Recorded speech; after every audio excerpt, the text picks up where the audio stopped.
हम समझते हैं प्रश्नावली 14.3 के सवालों को। यहाँ देखिए, यहाँ लिखा हुआ निम्नलिखित का विभाजन कीजिए। विभाजन का मतलब हमें इनका भाग करना है।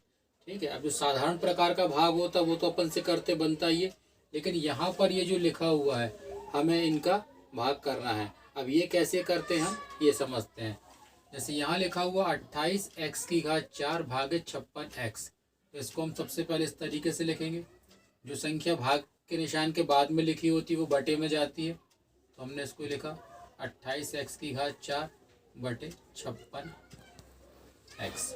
अगला काम हम क्या करेंगे, यहाँ पर 28 को हम अलग अलग रूपों में तोड़ लेंगे, 28 के गुणनखंड निकाल लेंगे। जैसे हम 28 को क्या लिख सकते हैं, 4 सत्ते 28, तो हमने 28 को लिखा 4 गुणित 7। यहाँ पर x की घात 4 है तो x को 4 बार लिख लीजिए आप।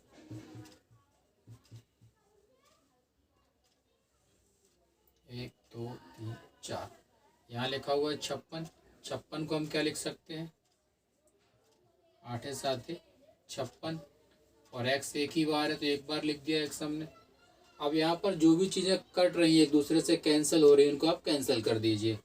यहाँ पर x है और यहाँ भी x है, दोनों को काट सकते तो हमने काट दिया। यहाँ 7 है तो हमने 7 से 7 को काट दिया। अब यहाँ पर क्या बचेगा, 4, तो हमने लिखा 4। x कितनी बार बचा है, 1 2 3, मतलब हम लिख सकते हैं x के ऊपर 3 की घात, और नीचे क्या बचा यहाँ पर 8। x तो बचा ही नहीं है यहाँ पर। ठीक है, अब चूंकि इसको भी हम काट के सरल कर सकते तो इसको भी काट दीजिए। 4 एकम 4, 4 दूनी 8, तो ऊपर क्या बचा, यहाँ लिख देते हैं इसको हम x की घात 3 बटे 2। ठीक है, अब कुछ और कैंसिल होने की स्थिति में नहीं है यहाँ पर, तो ये हो गया हमारे पहले सवाल का आंसर। देखते हैं अपन दूसरे नंबर के सवाल को। यहाँ पर लिखा -36 y की घात 3 भागित 9 y की घात 2, तो हम इसको कैसे लिखेंगे, पहले -36 y की घात 3 बटे 9 y की घात 2। अब इनके गुणनखंड को तोड़ लीजिए जितने संभव हो सके। 36 को हम क्या लिख सकते हैं, 9 चौको 36, माइनस का माइनस लगा दिया, इसको हमने लिखा 9 चौको 36, और y कितनी बार है, y की घात 3 है तो उसको 3 बार लिख दीजिए। अब यहाँ पर 9 है तो 9 का 9, और y की घात 2 है तो y को 2 बार कर लीजिए आप। ठीक है, अब यहाँ पर अपन 9 से 9 को काट सकते हैं, काट दीजिए।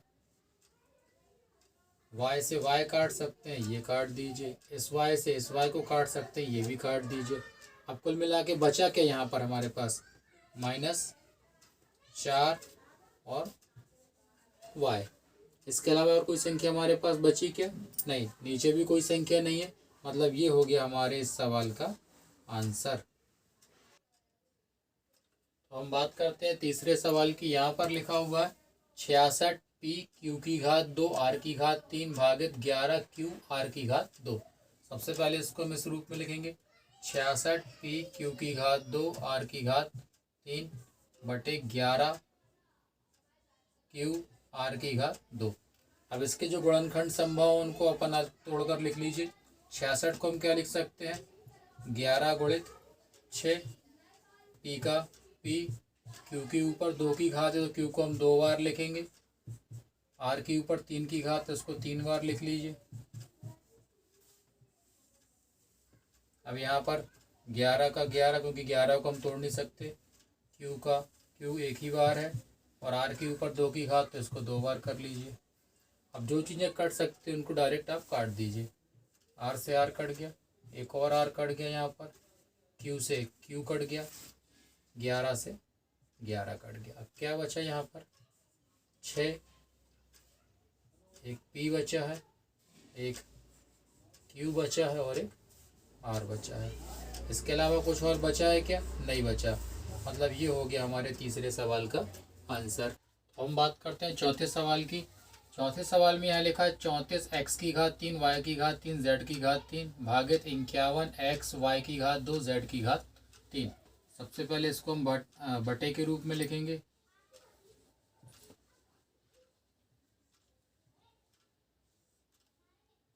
51 x y की घात 2 z की घात 3। अब इसके बाद जितने इनके गुणनखंड संभव होंगे हम इसको निकाल लेंगे। 34 को हम क्या लिख सकते हैं, 17 गुणित 2, 17 दूनी 34। x के ऊपर 3 की घात तो इसको 3 बार लिखिए, y के ऊपर 3 की घात इसको भी 3 बार लिखिए, z को भी 3 बार लिखिए। जितने की घात उतने बार लिखते जाइए इसको। आप नीचे 51 को हम क्या लिख सकते हैं, 17 गुणित 3, 17 तिया 51। y के ऊपर 2 की घात तो इसको 2 बार लिखेंगे, z के ऊपर 3 की घात तो इसको 3 बार लिखेंगे। अब जो चीज़ें काट सकते हैं उनको काट दीजिए। z से z कट गया, एक और z कट गया, ये एक और कट गया। यहाँ पर y 2 हैं, यहाँ भी y 2, दोनों कट गए। और क्या कट सकता है, 17 से 17 कट गया। बचेगा क्या यहाँ पर 2, x कितनी बार बचा, 1 2 3, तो x की घात 3, y का y, और यहाँ पे केवल क्या बचा है नीचे 3। अब इसके अलावा कुछ और नहीं बचा, मतलब यही है हमारे अगले सवाल, इस सवाल का आंसर। यहाँ पर लिखा हुआ 12 a की घात 8 b की घात 8 भागित 6 a की घात 6 b की घात 4। सबसे पहले इसको अपन बटे के रूप में लिखेंगे।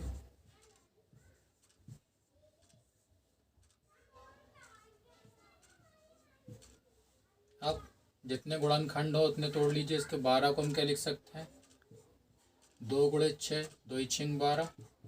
ए के ऊपर कितने की घात है, 8 की घात है, तो ए को हम कितने बार लिख लें, 8 बार। 1 2 3 4 5 6 7 8। ठीक, फिर बी को भी कितने बार लिखना है आपको, 8 बार। 4 5 6 7 8। 1 2 3 4 5 6 7 8। 1 2 3 4 5 6 7 8।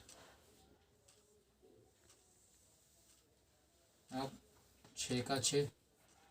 ठीक, चाहे तो अपन इसको भी तोड़ सकते हैं। ठीक है, इसको आप चाहो तो क्या लिख सकते हो, 2 तिया 6, लेकिन ज़रूरत नहीं है, आप इसको ऐसा भी छोड़ सकते हो। फिर ए को कितनी बार लिखना है, 6 बार। 3 4 5 6, 1 2 3 4 5 6। बी को लिखेंगे 4 बार। अब जो जो चीज़ें काट सकती है वो काट दीजिए। यहाँ पर बी कितनी बार है, 4 बार, तो 4 काट दीजिए। 1 2 3 4।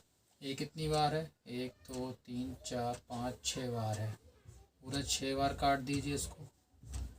यहाँ से भी काट दीजिए 6 बार, 1 2 3 4 5 6। अब क्या बचा, 6, 6 से 6 को काट दीजिए। ऊपर बचा यहाँ पर 2, और ए कितनी बार बचा यहाँ पर, 2 बार, तो एक ही घात हो गई 2। बी बचा है क्या, 1 2 3 4, 4 बार बी बचा हुआ, तो बी की घात हो गई 4। अब नीचे तो कोई संख्या बची नहीं है, मतलब यही हमारे इस प्रश्न का उत्तर हो गया।